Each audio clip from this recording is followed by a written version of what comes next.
Israel और Hamas के बीच जंग अब और भयानक रूप लेती जा रही है। इस जंग की शुरुआत हमास ने की थी और अब इसका खात्मा इजराइल करने के मूड में नजर आ रहा है। भले ही हमास इजराइल के आगे कहीं भी नहीं टिकता, लेकिन उसे हराना इजराइल के लिए इतना भी आसान नहीं होगा। कारण है हमास को मिल रहा अरब देशों का समर्थन।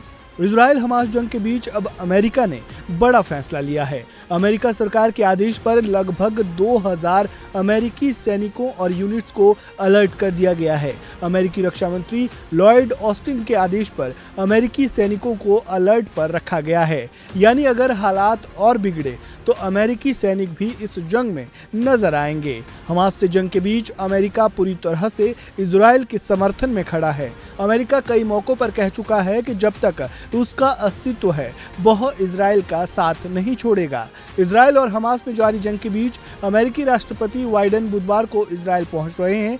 बाइडेन का कहना है कि वह हमास के हमले के खिलाफ एकजुटता दिखाने के लिए इजराइल जा रहे हैं। अमेरिका और इजराइल की दोस्ती किसी से छिपी नहीं है। अमेरिका हथियारों से लेकर अन्य जरूरी सामान तक इजराइल को मुहैया कराता आया है। इजराइल हमास जंग शुरू होने के दौरान भी अमेरिका ने इजराइल के लिए हथियारों की खेप भेजने का ऐलान किया था, जिसमें इजराइल के आयरन डोम के लिए गोला बारूद भी शामिल था।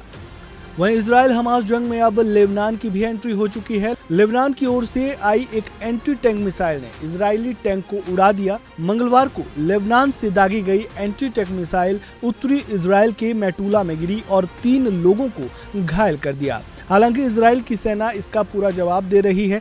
इजराइल पर मिसाइल हमले की हालांकि अभी तक लेबनान के किसी संगठन ने जिम्मेदारी नहीं ली है। वहीं इजरायली सेना ने लेबनान बॉर्डर पार कर इजराइल में घुसने की कोशिश कर रहे 4 आतंकवादियों को मार गिराया है। इन आतंकवादियों ने विस्फोटक जैकेट भी पहने हुए थे।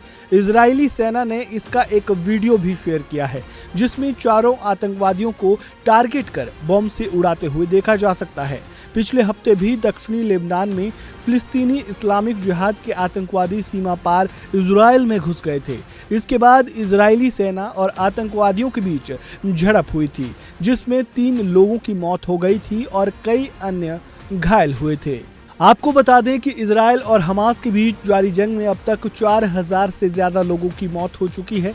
हमास हमले के बाद इजराइल ने ताबड़तोड़ कार्रवाई करते हुए पूरे गाजा पट्टी पर घेराबंदी कर दी है, जिसके कारण गाजा में बिजली, पानी और भोजन की सप्लाई बंद है। फिलिस्तीनी एनक्लेव की पूरी तरह से नाकेबंदी के बीच लोगों को पानी जैसी बुनियादी चीजें भी नहीं मिल रही है। लोगों को पानी लाने के लिए समुद्र के पास कुएं खोदने के लिए मजबूर होना पड़ रहा है। 2.3 मिलियन लोगों के घरों में संकट है। अस्पतालों के पास केवल कुछ ही घंटों का ईंधन बचा है। इस खबर में फिलहाल इतना ही। ताज़ा अपडेट के लिए बने रहें वन इंडिया हिंदी के साथ।